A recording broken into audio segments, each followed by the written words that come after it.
What's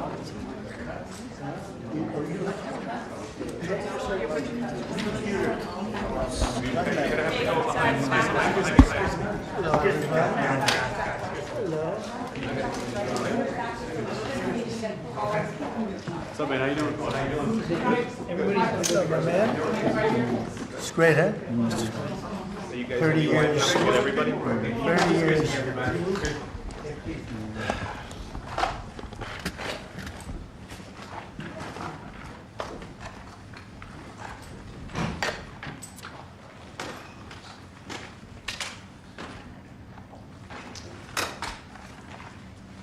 Well, thank you very much, and I'd like to ask Caroline, who's become very famous, big star, and she has a person who's a colleague of hers, a friend of hers, and that she has a lot of respect for, who comes from the area and knows exactly what's happening. Caroline, could I ask you to say a few words? Yes, sir. Here we have Haryana, who is from the continent of Africa. She's been a reporter here in the United States for many years, and she has a story to share with the press, with the media, and with these two fantastic leaders who have joined you today. So, Haryana, please. Why don't you come up here and talk so they can see? Sure. That'd be great. Thank you very much. Thank you, Mr. It's a great honor. Thank you, Mr. President. So, as Caroline has mentioned, President, first of all, I want to let you know that I'm the only African reporter accredited here at the White House and covered for the entire continent. So I just arrived from Congo, Democratic Republic of the Congo, yesterday. I went to see firsthand how the people is feeling and the president's message, President Felix Tshisekedi, about this upcoming peace deal. And let me tell you firsthand what I've witnessed myself. I spoke with the people on the street. I spoke with youth. They know your name. They know that a president named President Trump is working hard to finally bring peace to the country. I saw hope. They have hope now for a better day in Congo. They see what you're doing as a future, better future for Congo. And I had opportunity to sit down with President Felix Tshisekedi for an interview because I want to understand his mind, what he's thinking, his feeling about everything that your administration is doing. And he told me firsthand that for many years, many American presidents overlooked this conflict. They didn't do nothing. Even myself, I cover President Biden's administration. I pressed many times about this conflict. People are dying in Congo. This country has so much potential, but they need help because this war is destroying the country. Right. They never gave me any answer.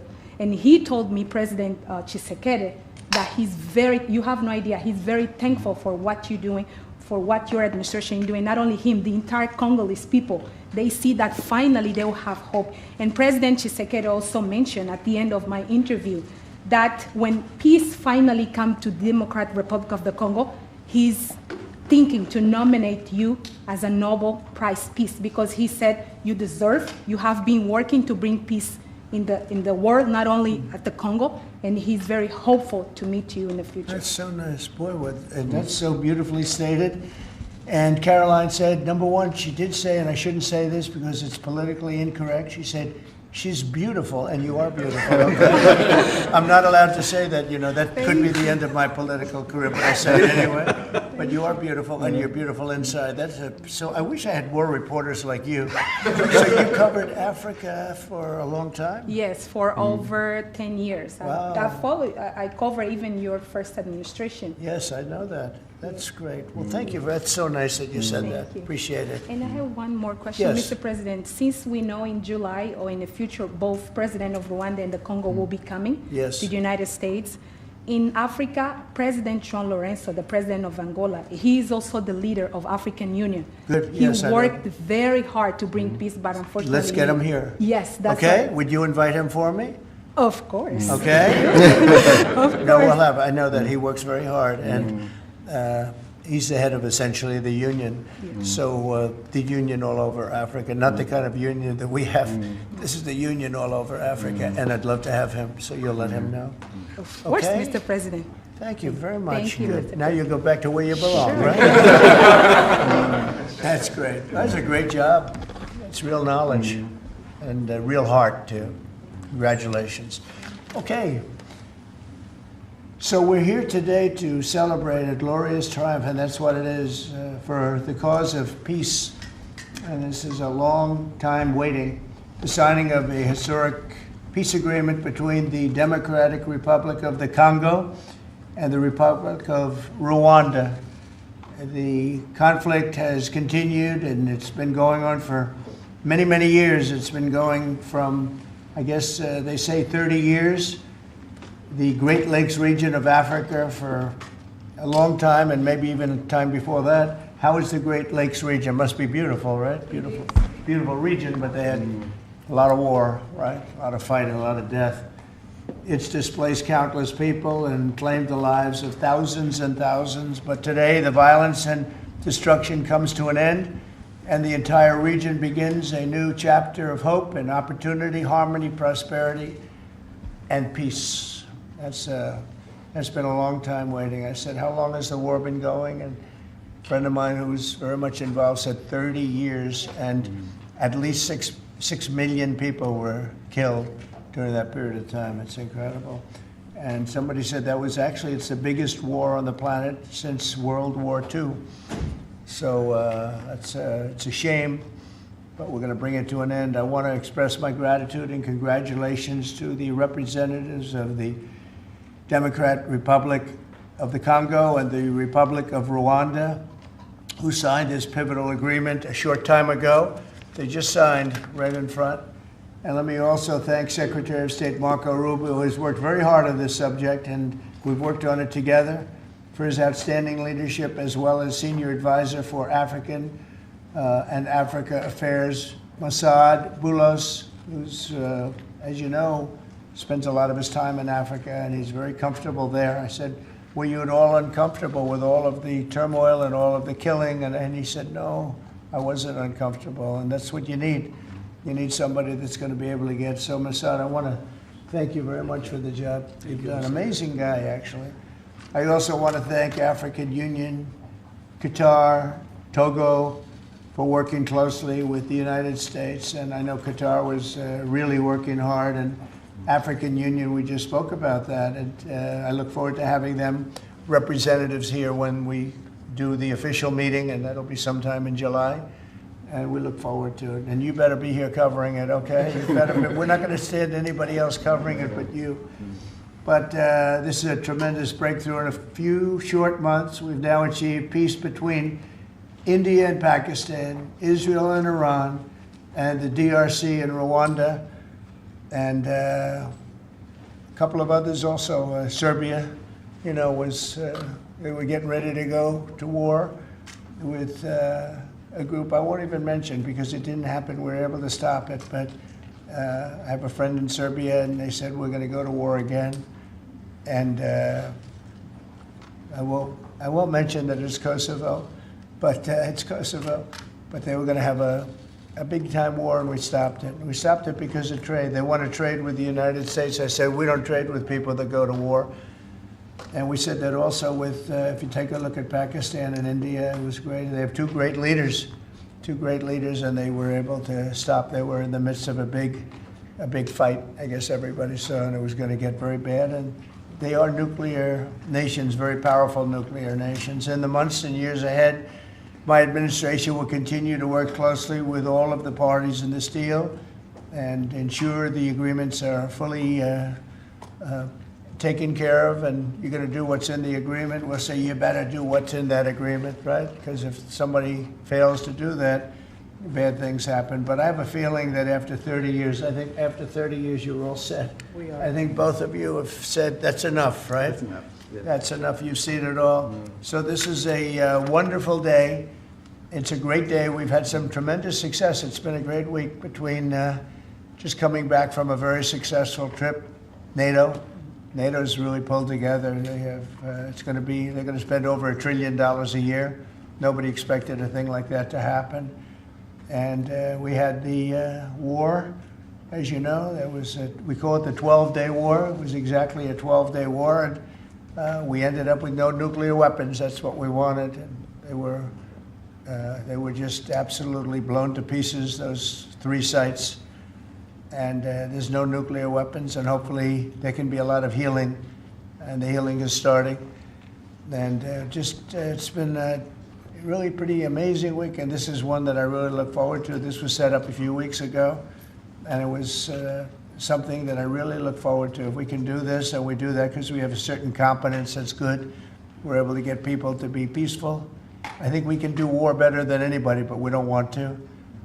And we have the greatest military in the world. They showed that in Iran. Those pilots, they flew for 36 hours.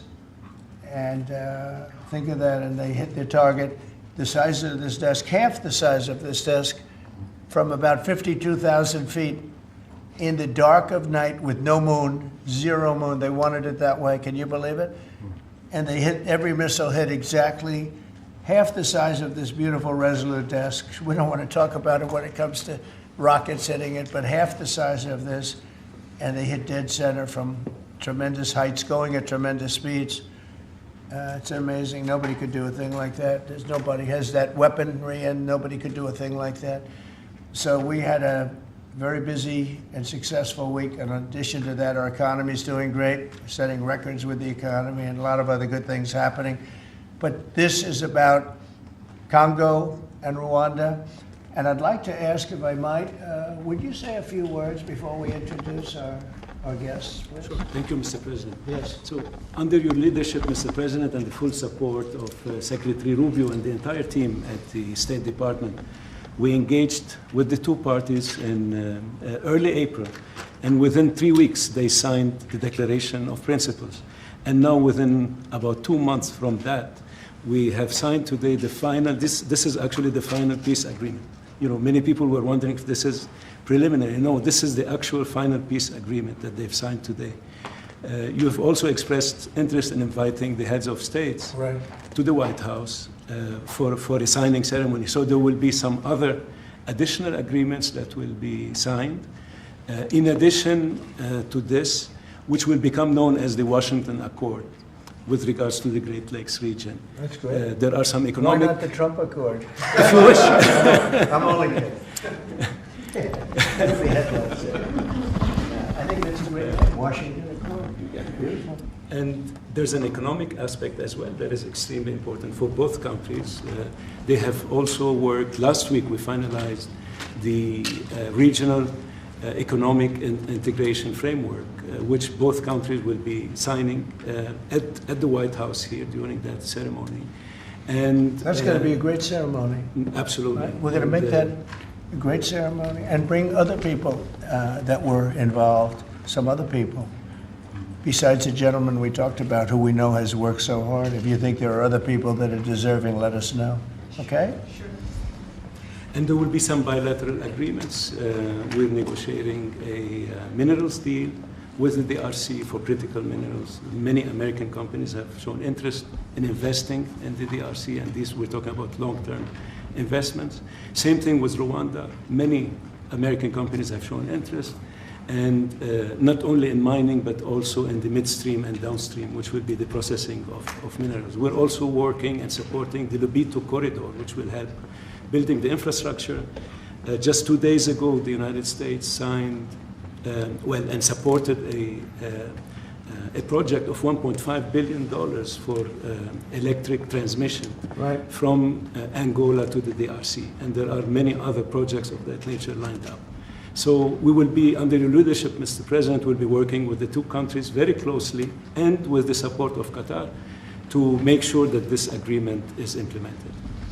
And a lot of our companies are in both of these countries now, especially since we've been getting along so well. It's probably the way we were brought together. And we have a lot of our big companies are there, between rare earth and all of the other things that they do in Africa, which is very greatly expanding, especially in these two countries.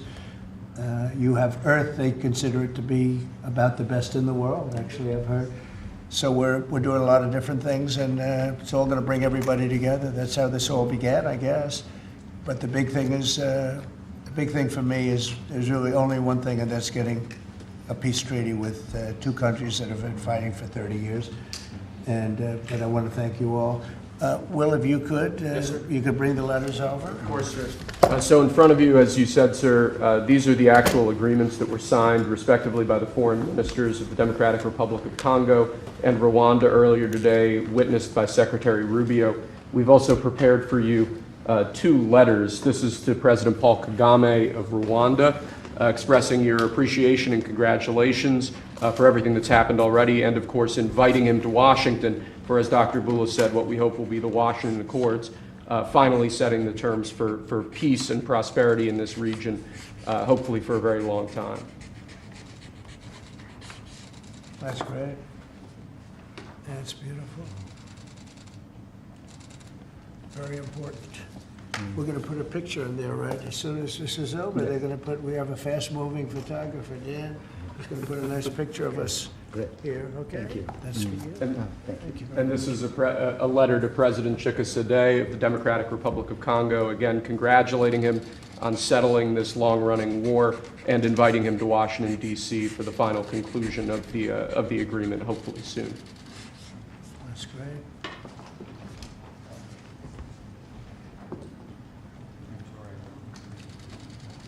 That's right. Take that pen. Take that pen. Thank you very much. Okay. So I'd like to ask JD to say a few words, our great Vice President, and then Marco, and go ahead. Great. Well, first, let me welcome the foreign ministers of Rwanda and Congo. It's great to have you in the Oval Office. And second, let me say congratulations to the President, to Secretary Rubio, and the entire team. I think for the people of these 2 countries, they should know that the United States is committed to the pathway of peace.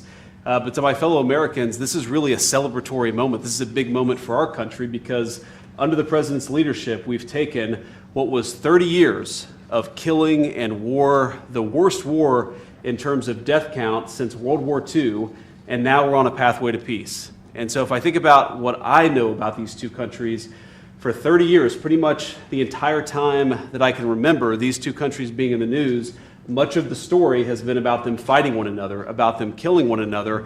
And now we can look forward to a future where my children will look at this moment as the beginning of a new story, a story of prosperity and of peace. So thanks to the President, congratulations to the entire team, and to my fellow Americans. We should all be really proud because it's amazing what active presidential leadership can accomplish when it's geared towards peace and prosperity, and that's what we have in the Oval Office right now. So great job, sir.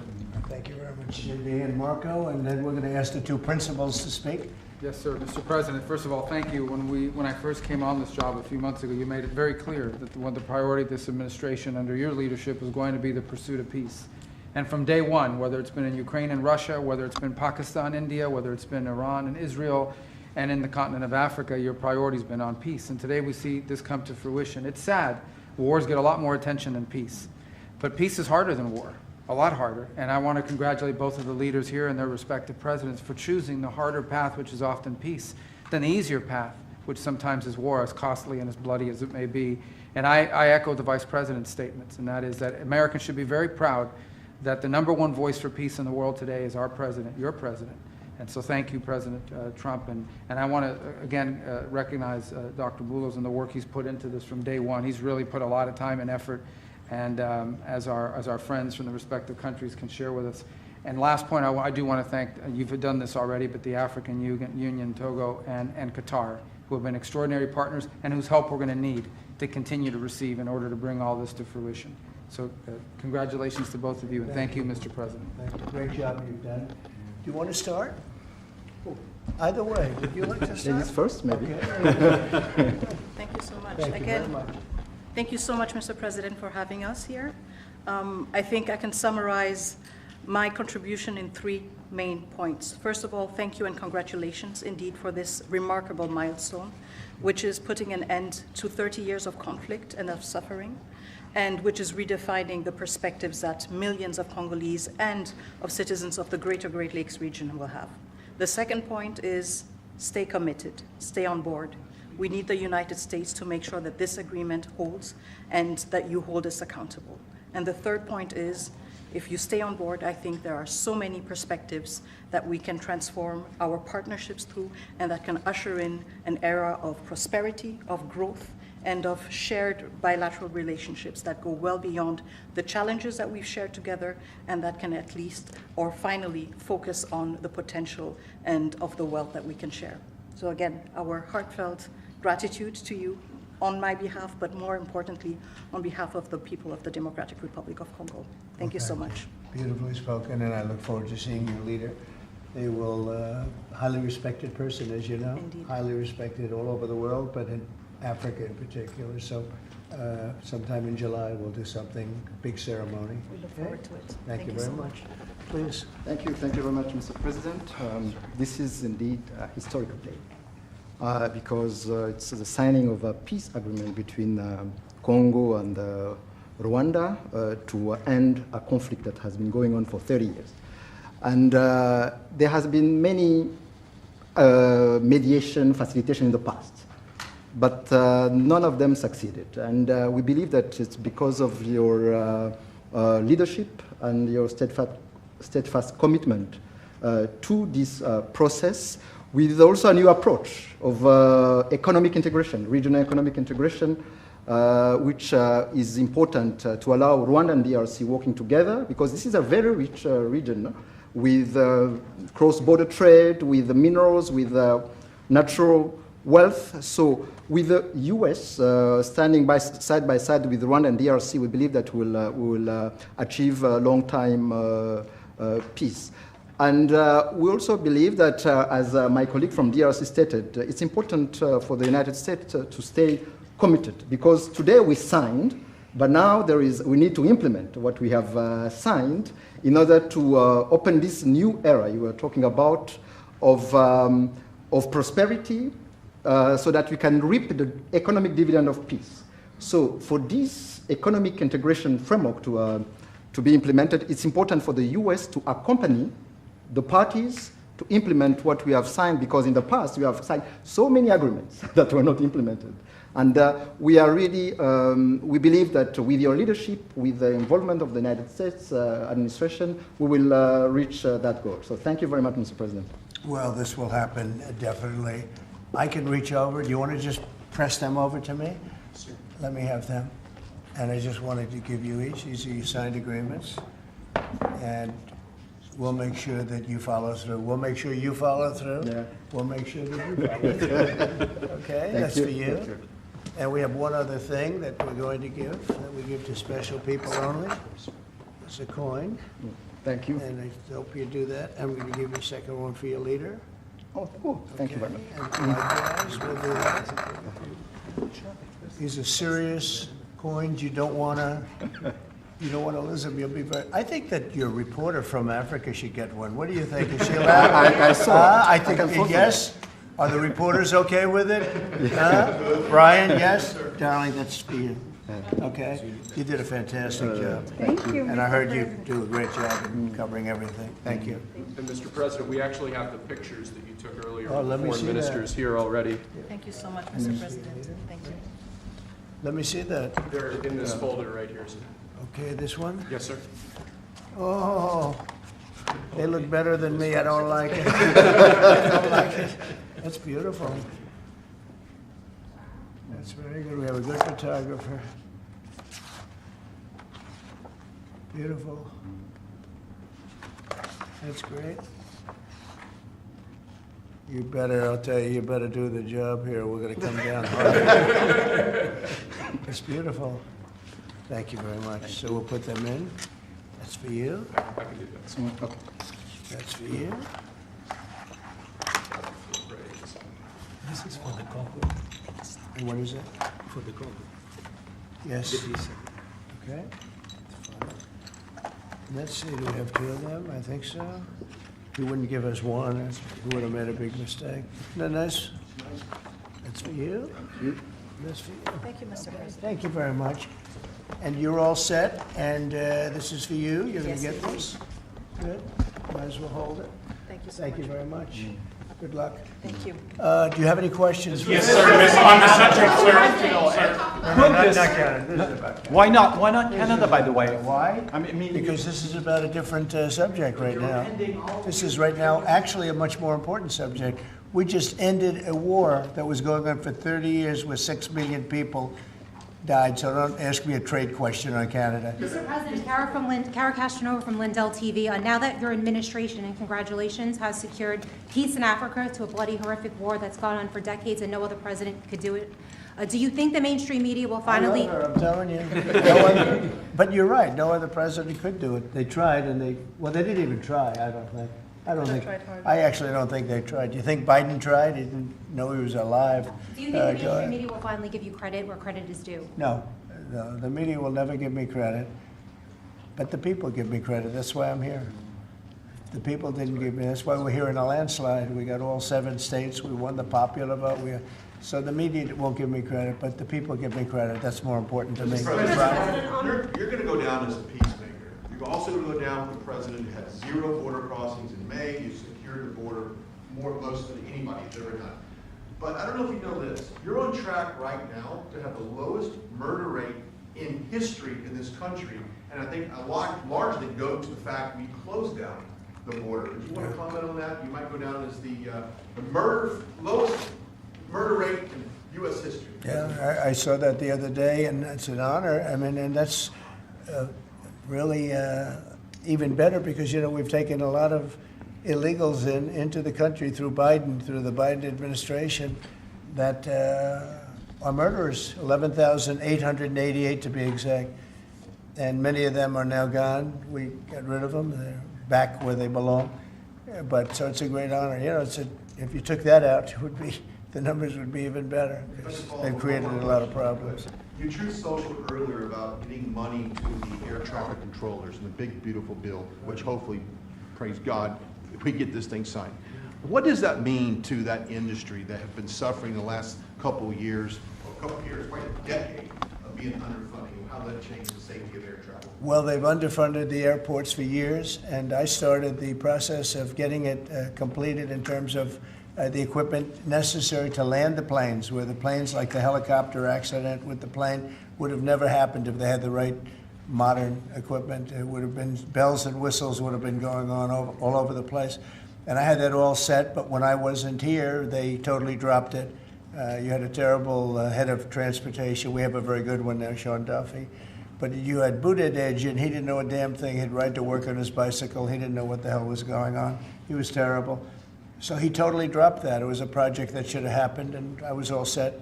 But we had a very sad experience with the voting, and so we didn't get to do that. But now I'm doing it, and we're going to have a great system. And it's funded partially by the bill. It's the initial funding is by the bill, and then it gets to be funded. The rest of it comes a little bit later as we build it out. But we're going to build out the best in the world. We have the best companies in the world. A couple of countries have very good systems. In fact, I noticed when I was landing, my pilot often would use the system of another country, and I said, "What are you doing that for?" He said, "The United States system is so bad." So we have the best companies that do that in the world bidding. You have Raytheon, you have IBM, you have a lot of different companies bidding, and we'll get the best one, the best system for the best price. And they're going to go to town and give us a system that will be better than any other system in the world. And you won't have planes bunking into each other at 35,000 feet. Mr. President, on the subject of peace deals, how close are you and your administration to a deal in terms of Gaza, of a ceasefire right now? Often asked, and I think it's close. I just spoke with some of the people involved. It's a terrible situation that's going Gaza, he's asking about. And we think within the next week we're going to get a ceasefire. And we're supplying, as you know, a lot of money and a lot of food to that area because we have to. I mean, you have to. We're, in theory, not involved in it, but we're involved because people are dying.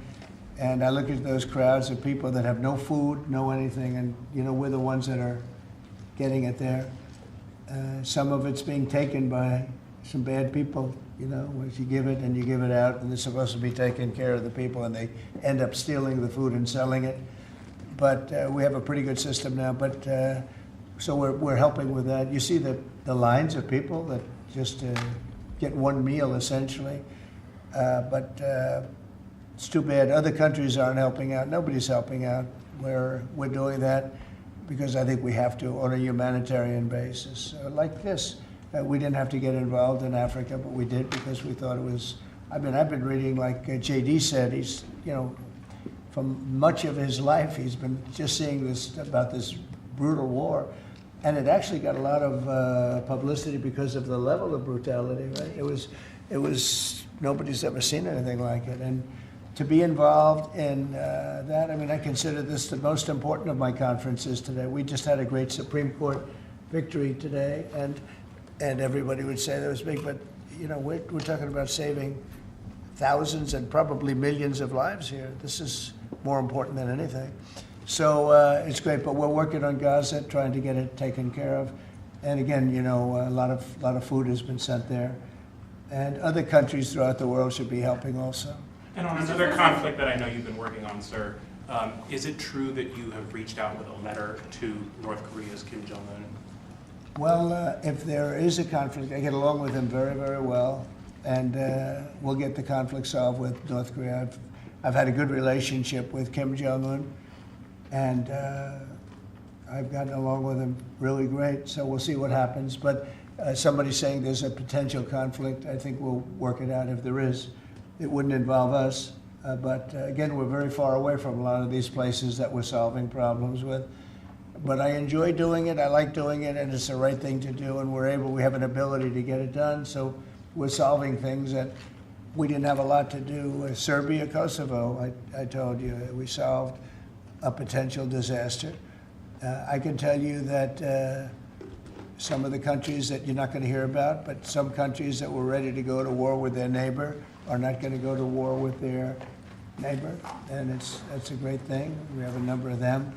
But I'm very happy about India and Pakistan because they actually have nuclear weapons. When you talk about Iran, they were trying to get it, but India has nuclear weapons, Pakistan has nuclear weapons, high-level nuclear weapons both, and getting that solved was really great. We did it through trade, so it was a great thing. Mr. President, when it comes to nuclear weapons, Mr. President, are you concerned that the Iranians may have some enriched uranium at Pickaxe Mountain? No. The last thing they're thinking about right now is enriched uranium. They're not thinking about what they want to do is they want to get back to life, and they do want to meet me, and we'll do that quickly. We're going to do it quickly. We'll have a meeting. Is it this morning that they don't want to meet with the U.S.? Were they telling you something different in private? They may say that to you. Don't you think they want to meet me? Don't you think we have sanctions on there that they can't do anything? Wouldn't you think that they want to meet me? They're not stupid people, but they went through a lot, and they suffered, and so did Israel. Israel suffered greatly. It was a nasty 12 days, and we'll see what happens. Are you considering sending Patriot missiles to Ukraine? Have you made up your mind about that yet? I may. Go ahead. On this context, Mr. President, there are a few unanswered questions that remain in this deal. For example, will Rwanda, on this conflict, for example, will Rwandan troops pull back from parts of the DR Congo, and also will the N18G rebel group be allowed to remain in parts of eastern DR Congo? Do you have any answer to those Well, let me questions? ask you that question. You want to answer that one? It sounds like an interesting question for you. Go ahead, please. Thank you very much. In the agreement we signed, we have taken the concept of operation for the neutralization of the FDLR, which is a vicious genocidal movement, and the lifting of Rwandan defensive measures. So this was already signed last year in November, so we will implement it. This concept of operation to do both things, to neutralize this movement, which has been destabilizing Rwanda for many years, and to lift our defensive measures. As for the M23, in the agreement also, we have decided to rely on the Doha talks, because there are currently talks between the AFC M23 and the DRC government to have a peace deal also that will complement the Washington peace agreement. So both things are taken care of. Thank you. Mr. President, will the United States be enforcing this agreement? Well, we're going to be working with them to get it enforced. They can enforce their own agreement, but we'll be putting a lot of pressure on to make sure it gets enforced. The two people in this room are very, very capable people, and they'll get it done. I think they'll get it done. They love their. One thing I learned very quickly is how much you love your country and you want to get it done. And they know it has to get done, otherwise bad things happen. But I think we're well beyond that. Other presidents should have done what I'm doing right now. They never did it. I don't think they ever tried. I don't think it's like they couldn't do it. I don't think they ever tried. And if they did, they wouldn't be able to do it anyway. On the Mr. President, President, Yes. yes, thank you. Mr. President, can you share with us what can happen if one of the parts violate this peace agreement? Because we don't want war to come back to Well, DRC. I'd rather not say. I would just say that there are big penalties if they violate, and they're not going to. I don't think they will violate. I think they mean it, but we have very severe penalties, financial and otherwise.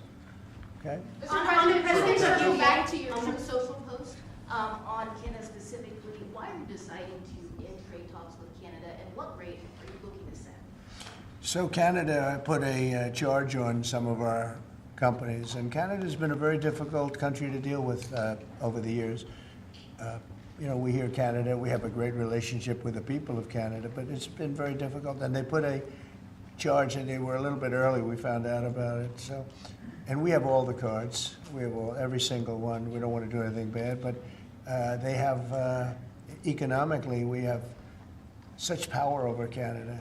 I'd rather not use it, but they did something with our tech companies today trying to copy Europe. They copied Europe. It's not going to work out well for Europe either, and it's not going to work out well for Canada. They were foolish to do it. And so I said, we're going to stop all negotiations with Canada right now until they straighten out their act. Okay? Is there anything Canada can do to change your mind about this situation?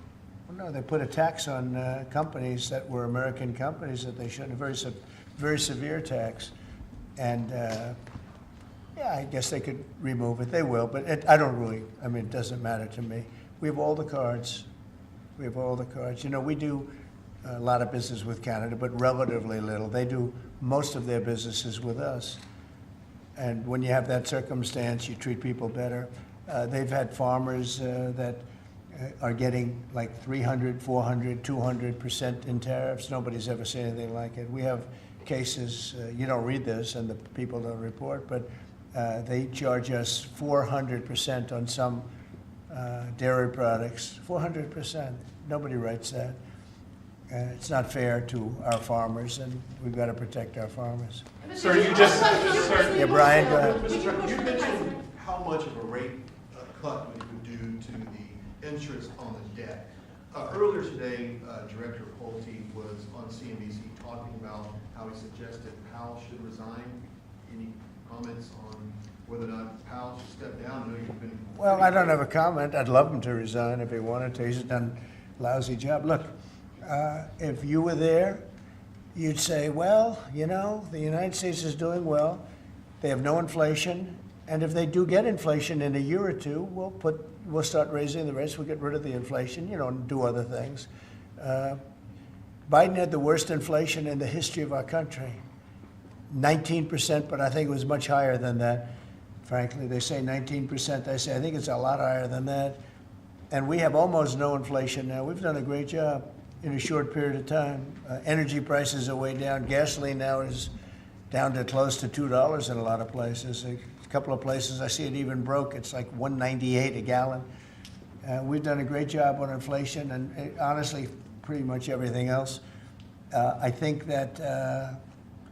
it's very sad the way people act. You have a guy in there that with the stroke of a pen could lower interest rates and save us hundreds of billions of dollars a year.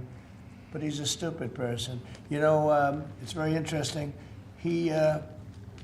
I'm not sure if he doesn't understand it, because you should be able to understand it. It's sort of 101 economics, but I'm not sure of that. But think of it, with the stroke of a pen, he talks about costs. We can save $600 billion, maybe even, these are nice numbers for you, right? $900 billion, $950 billion by lowering interest rates. And it's really just more of a paper movement. It's not like you're not cutting anything, you're not cutting jobs, it's just interest rates. And we're number 40 or 44, number 45.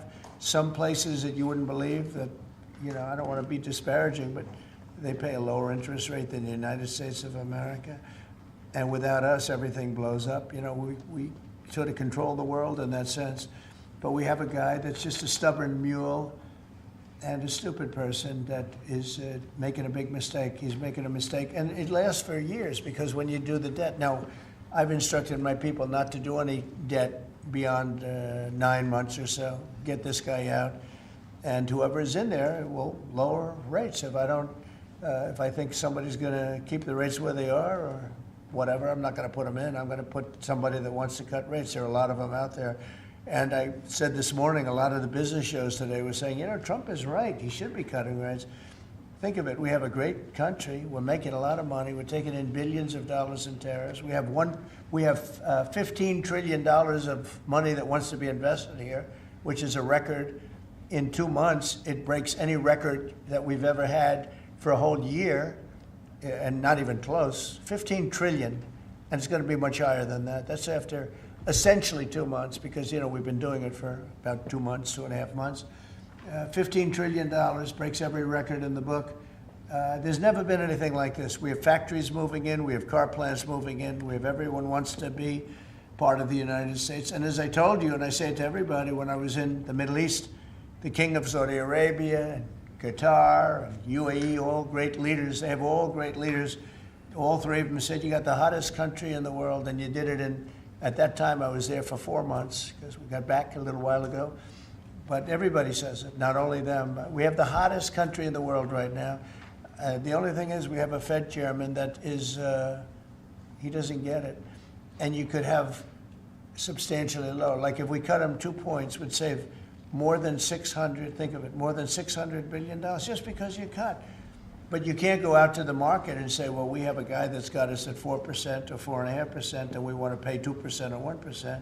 I think we should be paying 1% right now. And we're paying more because we have a guy who's, you know, suffers from, I think, Trump derangement syndrome, if you want to know the truth. But he's not good for our country. The president of UK. No, Did you push not the you, president? not you. A related question on banking. There have been reports, Mr. President, that your administration is considering issuing an executive order about debanking, which is the practice of banks denying services based on people's political beliefs or industries such as crypto, people involved in that.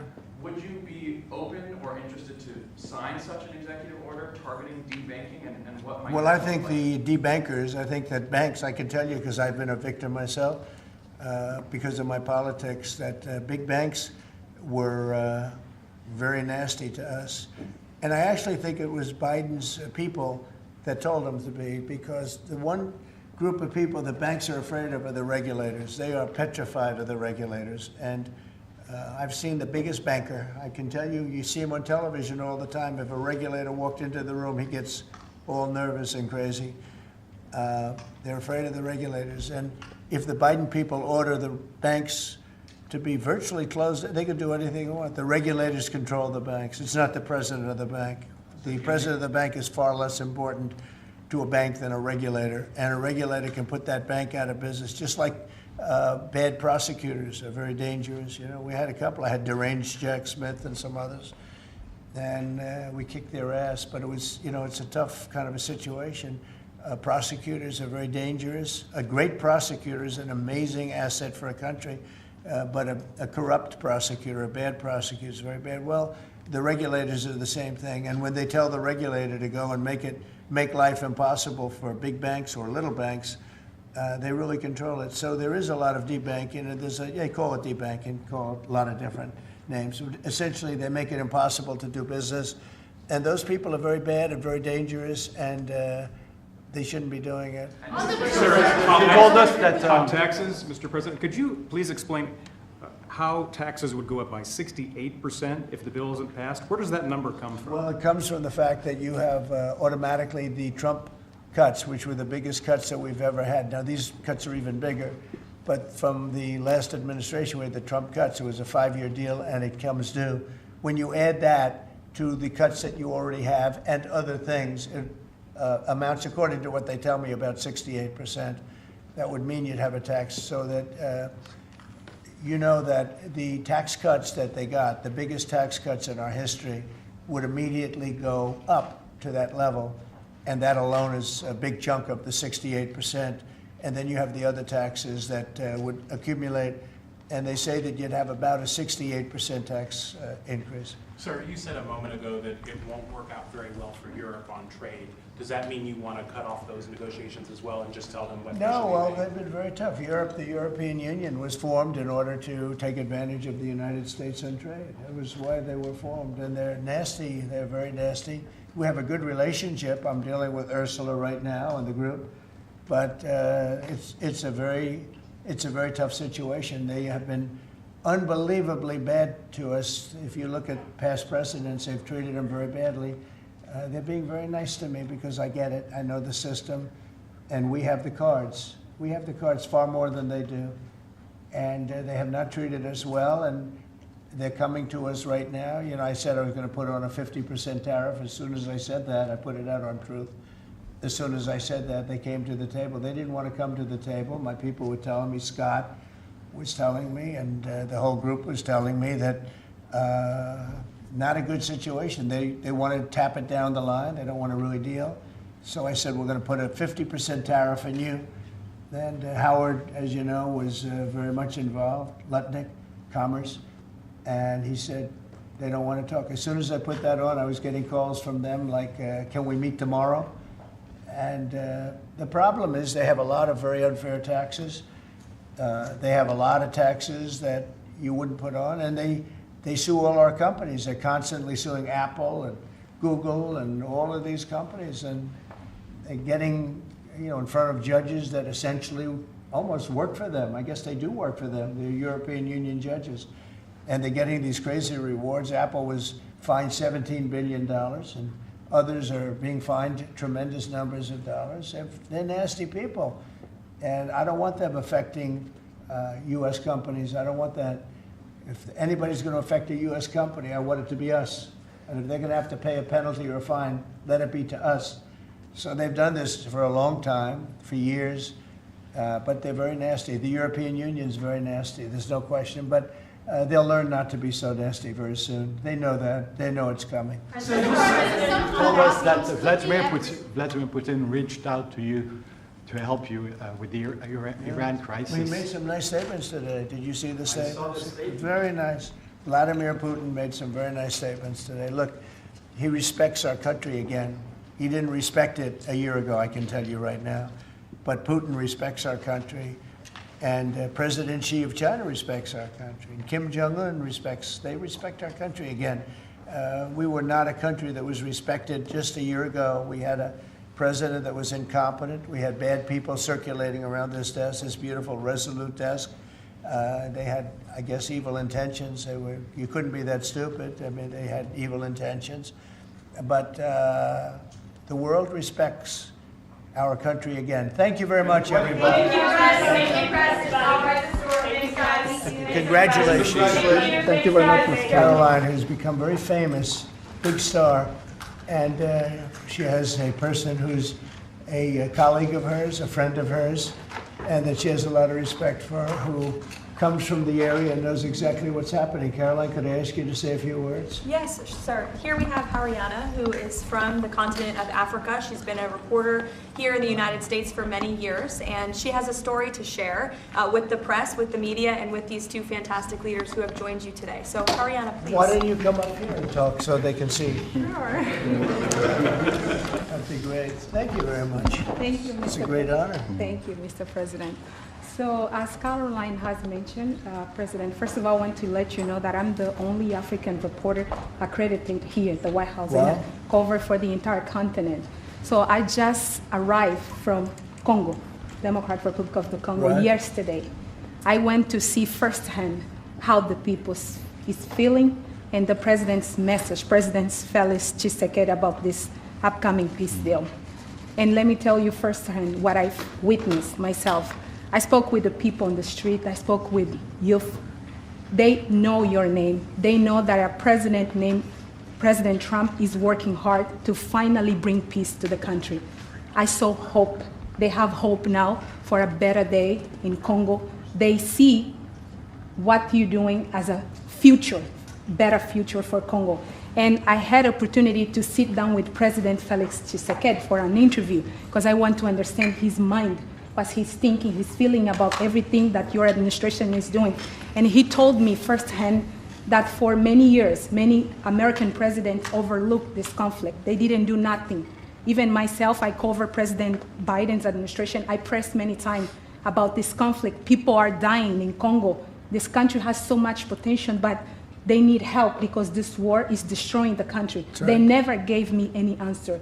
And he told me, President Tshisekedi, that you have no idea, he's very thankful for what you're doing, for what your administration is doing. Not only him, the entire Congolese people, they see that finally they will have hope. And President Tshisekedi also mentioned at the end of my interview that when peace finally comes to the Democratic Republic of the Congo, he's thinking to nominate you as a Nobel Prize Peace because he said you deserve, you have been working to bring peace in the world, not only at the Congo, and he's very hopeful to meet you in the future. That's so nice, boy, and that's so beautifully stated. And Caroline said, number one, she did say, and I shouldn't say this because it's politically incorrect, she said, she's beautiful, and you are beautiful. Okay? I'm not allowed to say that, that could be the end of my political career, but I said it anyway. But you are beautiful, and you're beautiful inside. So I wish I had more reporters like you. So you covered Africa for a long time? Yes, for over 10 years. Wow. I cover even your first administration. Yes, I know that. That's great. Well, thank you. That's so nice that you said that. You. Appreciate it. And I have one more question, Yes. Mr. President. Since we know in July or in the future, both President of Rwanda and the Congo will be coming Yes. to the United States. In Africa, President João Lourenço, the president of Angola, he is also the leader of African Union. Good. He Yes, I know. worked very hard to bring peace, but unfortunately... Let's get him here. Yes, that's okay? right. Would you invite him for me? Of course. Okay? Of No, we'll course. have. I know that he works very hard, and he's the head of essentially the union. So the union all over Africa, not the kind of union that we have. This is the union all over Africa, and I'd love to have him. So you'll let him know. Of course, Okay? Mr. President. Thank you very much. Thank you, Good. Mr. Now you go back to where you belong, Sure. right? That's great. That's a great job. It's real knowledge and real heart, too. Congratulations. Okay. So we're here today to celebrate a glorious triumph, and that's what it is, for the cause of peace. And this is a long time waiting, the signing of a historic peace agreement between the Democratic Republic of the Congo and the Republic of Rwanda. The conflict has continued, and it's been going on for many, many years. It's been